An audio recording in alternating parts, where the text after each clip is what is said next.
Hi ಎಲ್ಲರಿಗೂ ನಮಸ್ಕಾರ. Welcome to my channel ವಿಶಿಷ್ಟ ಭೋಜನ.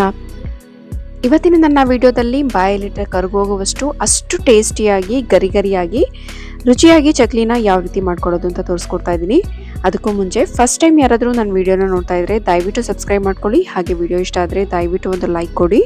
ಹಾಗಾದರೆ ಬನ್ನಿ, ತುಂಬ ಕ್ರಿಸ್ಪಿಯಾಗಿ ಅಷ್ಟೇ ರುಚಿಯಾಗಿ ಯಾವ ರೀತಿ ಗರಿಗರಿಯಾಗಿ ಚಕ್ಲಿನ ಮಾಡ್ಕೊಳ್ಳೋದು ಅಂತ ನೋಡ್ಕೊಳ್ಳೋಣ.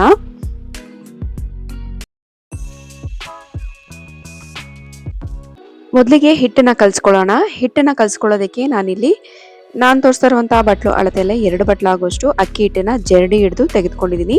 ಈಗ ಅದೇ ಬಟ್ಲು ಅಳತೆಯಲ್ಲಿ ಅರ್ಧ ಬಟ್ಲಾಗುವಷ್ಟು ಉರಿಗಡ್ಲೆನ ಒಂದು ಮಿಕ್ಸಿ ಜಾರಿಗೆ ಹಾಕೊಂಡು ನೈಸಾಗಿ ಪೌಡರ್ ಮಾಡ್ಕೊಂಡಿದ್ದೀನಿ. ಆದಷ್ಟು ನುಣ್ಣಗೆ ಪೌಡರ್ ಮಾಡ್ಕೊಳ್ಬೇಕು. ಇವಾಗ ಇದನ್ನು ಕೂಡ ಜರಡಿ ಹಿಡ್ಕೊಳ್ತಾ ಇದ್ದೀನಿ. ಈ ರೀತಿ ಜರಡಿ ಹಿಡ್ಕೊಂಡು ಮಾಡೋದ್ರಿಂದ ಚಕ್ಲಿ ತುಂಬ ಚೆನ್ನಾಗಿ ಬರುತ್ತೆ. ತರಿಯಾಗಿದ್ದರೆ ಚಕ್ಲಿ ಕಟ್ಟಾಗುವಂಥ ಚಾನ್ಸಸ್ ಇರುತ್ತೆ. ಹಾಗಾಗಿ ಆದಷ್ಟು ಹಿಟ್ಟುಗಳನ್ನು ಎಲ್ಲನೂ ಕೂಡ ಜರಡಿ ಇಟ್ಕೊಂಡು ಚಕ್ಲಿನ ಮಾಡೋದಕ್ಕೆ ಟ್ರೈ ಮಾಡಿ.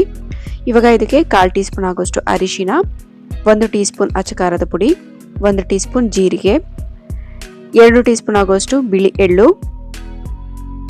ಬಿಳಿ ಎಳ್ಳನ್ನು ಸ್ವಲ್ಪ ಜಾಸ್ತಿನೇ ಹಾಕೊಳ್ಳಿ, ಚೆನ್ನಾಗಿರುತ್ತೆ. ಹಾಗೆ ರುಚಿಗೆ ತಕ್ಕಷ್ಟು ಉಪ್ಪನ್ನ ಸೇರಿಸಿ ಈಗ ಹಿಟ್ಟಿಗೆ ಉಪ್ಪು ಖಾರ ಎಲ್ಲ ಚೆನ್ನಾಗಿ ಹೊಂದ್ಕೊಳ್ಳೋ ಹಾಗೆ ಈ ರೀತಿ ಕಲಿಸ್ಕೊಳ್ಳೋಣ. ಇವಾಗ ಇದಕ್ಕೆ 2 ಟೇಬಲ್ ಸ್ಪೂನ್ ಆಗುವಷ್ಟು ಬೆಣ್ಣೆನ ಕಾಯಿಸ್ಕೊಂಡು ಸೇರಿಸ್ಕೊಳ್ತಾ ಇದ್ದೀನಿ. ಬೆಣ್ಣೆ ಅಥವಾ ಎಣ್ಣೆ ಯಾವುದಾದ್ರೂ ಸೇರಿಸ್ಕೊಳ್ಬೋದು, ಇಲ್ಲಾಂದರೆ ತುಪ್ಪನೂ ಕೂಡ ಸೇರಿಸ್ಕೊಳ್ಬೋದು. ಇವಾಗ ಈ ಬಿಸಿ ಬೆಣ್ಣೆನ ಹಾಕ್ಕೊಂಡು ಚೆನ್ನಾಗಿ ಹಿಟ್ಟಿಗೆ ಎಲ್ಲ ಹೊಂದ್ಕೊಳ್ಳೋ ಹಾಗೆ ಈ ರೀತಿ ಮಿಕ್ಸ್ ಮಾಡ್ಕೊಳ್ಬೇಕು.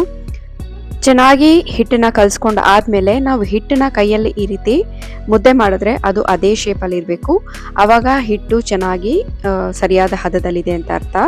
ಇವಾಗ ಇದಕ್ಕೆ ಸ್ವಲ್ಪನೇ ಬಿಸಿ ನೀರನ್ನು ಸೇರಿಸ್ಕೊಂಡು ಚೆನ್ನಾಗಿ ಕಲಿಸ್ಕೊಳ್ಳೋಣ. ಸ್ವಲ್ಪ ಗಟ್ಟಿಯಾಗಿಯೇ ಕಲಿಸ್ಕೊಳ್ಬೇಕು ಈ ಚಕ್ಲಿ ಹಿಟ್ಟು. ತುಂಬ ಗಟ್ಟಿನೂ ಇರಬಾರ್ದು, ತುಂಬ ಮೆತ್ತಗೂ ಇರಬಾರ್ದು. ಆ ರೀತಿ ನೋಡಿಕೊಂಡು ಸರಿಯಾದ ಹದದಲ್ಲಿ ನೋಡಿ ಈ ರೀತಿ ಕಲಿಸ್ಕೊಳ್ಬೇಕು. ಈ ಹದದಲ್ಲಿ ಚೆನ್ನಾಗಿ ಕಲಿಸ್ಕೊಳ್ಬೇಕು. ಈ ಹಿಟ್ಟನ್ನ ಸರಿಯಾದ ಹದದಲ್ಲಿ ನಾವು ಕಲಿಸ್ಕೊಳ್ಳಿಲ್ಲ ಅಂದರೆ ತುಂಬ ಗಟ್ಟಿಯಾದರೆ ತುಂಬ ಚಕ್ಲಿ ಗಟ್ಟಿ ಆಗ್ತವೆ. ಅದೇ ರೀತಿ ತುಂಬ ಮೆತ್ತಗಾದರೆ ಚಕ್ಲಿ ತುಂಡಾಗುವಂಥ ಚಾನ್ಸಸ್ ಇರುತ್ತೆ. ಸೊ ಹಾಗಾಗಿ ನೋಡಿಕೊಂಡು ಸರಿಯಾದ ಹದದಲ್ಲಿ ಕಲಿಸ್ಕೊಳ್ಳಿ. ಆಲ್ಮೋಸ್ಟ್ ಈ ಹಿಟ್ಟನ್ನು ಸರಿಯಾಗಿ ಕಲಿಸ್ಕೊಂಡ್ಬಿಟ್ರೆ ಚಕ್ಲಿ ಕರೆಕ್ಟಾಗಿ ಬರುತ್ತೆ. ಕಲಸಿಟ್ಟಿರುವಂಥ ಚಕ್ಲಿ ಹಿಟ್ಟು ಒಣಗದೇ ಇರೋ ಹಾಗೆ ಒಂದು ಪ್ಲೇಟಿಂದ ಮುಚ್ಚಿಡಿ. ಇವಾಗ ಚಕ್ಲಿ ಹೋಳಿಗೆ ನಾನು 1 ಸ್ಪೂನ್ ಎಣ್ಣೆನ ಹಾಕಿ ಚೆನ್ನಾಗಿ ಎಲ್ಲ ಕಡೆ ಸ್ಪ್ರೆಡ್ ಮಾಡ್ತಾ ಇದ್ದೀನಿ.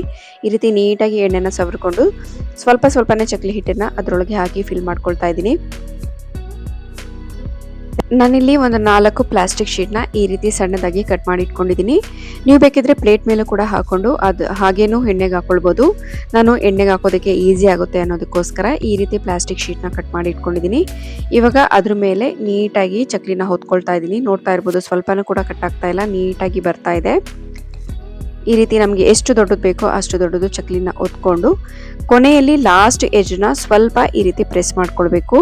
ನೋಡಿ, ಚಕ್ಲಿ ಎಲ್ಲೂ ಕೂಡ ತುಂಡಾಗಿಲ್ಲ. ಇವಾಗ ಈ ಕಡೆ ಎಣ್ಣೆನೂ ಕೂಡ ಚೆನ್ನಾಗಿ ಕಾಯಿಸ್ಕೊಂಡಿದ್ದೀನಿ. ಹೊತ್ತಿರುವಂಥ ಚಕ್ಲಿನ ಎಣ್ಣೆಲೆ ಹಾಕಿ ಫ್ರೈ ಮಾಡ್ಕೊಳ್ತಾ ಇದ್ದೀನಿ. ಚಕ್ಲಿನ ಎಣ್ಣೆಗೆ ಹಾಕಿದ ತಕ್ಷಣ ತಿರುಗಿಸ್ಕೊಳ್ಳೋದಕ್ಕೆ ಹೋಗ್ಬಿಡಿ. ಅದಾಗೆ ಮೇಲೆ ಬರೋವರೆಗೂ 1 ನಿಮಿಷ ವೆಯ್ಟ್ ಮಾಡಿ ಆಮೇಲೆ 2 ಕಡೆ ಟರ್ನ್ ಮಾಡಿ ಗೋಲ್ಡನ್ ಕಲರ್ ಬರೋವರೆಗೂ ಚೆನ್ನಾಗಿ ಫ್ರೈ ಮಾಡ್ಕೊಳ್ಳಿ. ನಿಜವಾಗ್ಲೂ ತುಂಬಾ ಕ್ರಿಸ್ಪಿಯಾಗಿ ಅಷ್ಟೇ ಟೇಸ್ಟಿಯಾಗಿ ಈ ಚಕ್ಲಿ ಬಂದಿದೆ. ಖಂಡಿತ ಈ ರೆಸಿಪಿನ ಒಂದ್ಸಲ ಟ್ರೈ ಮಾಡಿ. ನೋಡ್ತಾ ಇರ್ಬೋದು ನೀವು ವಿಡಿಯೋದಲ್ಲಿ ಎಷ್ಟು ಕ್ರಿಸ್ಪಿಯಾಗಿ ಬಂದಿದೆ ಅಂತ. ಜಸ್ಟ್ ಈ ರೀತಿ ಟಚ್ ಮಾಡಿದ್ರೆ ಸಾಕು ಕಟ್ ಆಗ್ತಾ ಇದೆ. ಬಾಯಲ್ಲಿಟ್ಟರೆ ಕರ್ಗೋಗುವಷ್ಟು ಸಾಫ್ಟಾಗಿ ಟೇಸ್ಟಿಯಾಗಿ ಗರಿಗರಿಯಾಗಿ ಬಂದಿದೆ. ಐ ಹೋಪ್ ನಿಮಗೆ ರೆಸಿಪಿ ಇಷ್ಟ ಆಗಿದೆ ಅಂತ ಅಂದ್ಕೊಳ್ತೀನಿ. ಇಷ್ಟ ಆಗಿದ್ರೆ ದಯವಿಟ್ಟು ಲೈಕ್ ಕೊಡಿ. ಹಾಗೆ ನಿಮ್ಮ ಫ್ಯಾಮಿಲಿ ಆ್ಯಂಡ್ ಫ್ರೆಂಡ್ಸ್ಗೆ ಶೇರ್ ಮಾಡಿ. ಹಾಗೆ ಹೊಸಬ್ರು ಯಾರಾದರೂ ನನ್ನ ಚಾನಲ್ನ ನೋಡ್ತಾ ಇದ್ದರೆ ದಯವಿಟ್ಟು ಸಬ್ಸ್ಕ್ರೈಬ್ ಮಾಡ್ಕೊಳ್ಳಿ. Thank you.